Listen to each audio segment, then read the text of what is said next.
بسم الله الرحمن الرحيم. الرحمن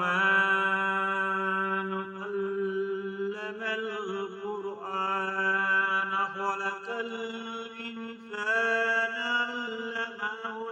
البيان. الشمس والقمر بحسبان والنجم والشجر يسجدان والسماء رفعها ووضع الميزان ألا تطغوا في الميزان وأقيموا الوزن بالقسط ولا تخسروا الميزان والأرض وضعها للأنام فيها فاكهة ونخل ذات الأكمام والحب ذو العصف والريحان فبأي آلاء ربكما تكذبان خلق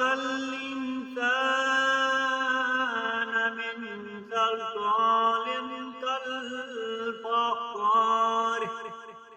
وخلق الجن من مارج من نار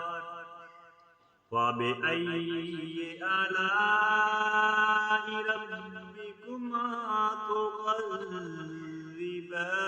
تكذبان رب المشرقين ورب المغربين فبأي آلاء ربكما تكذبان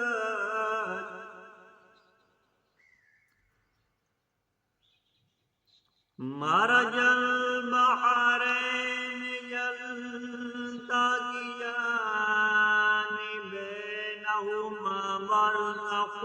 لا يبغيان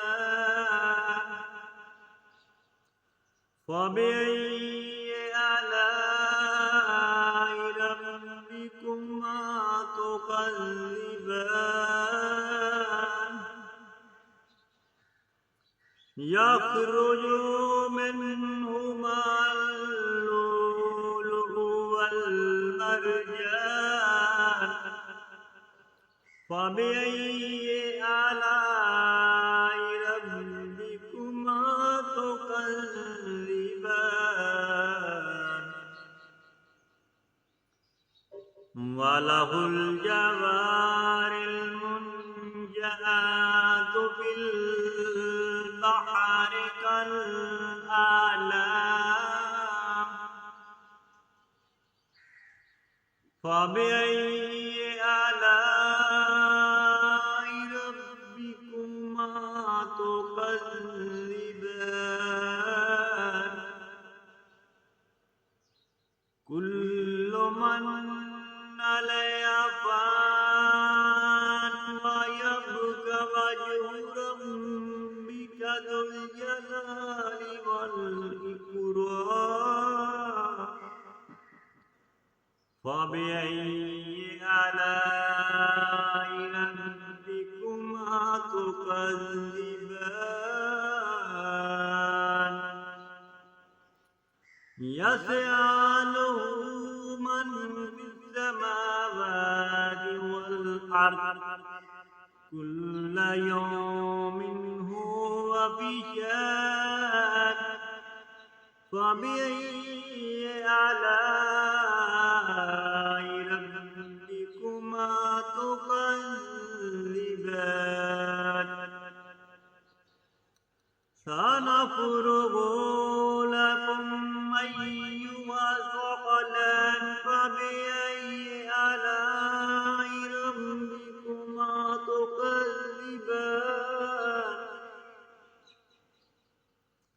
يا معشر الجن والإنس إن استطعتم أن تنفذوا من أقطار السماوات فانفذوا لا تنفذون إلا بسلطان فبأي آلاء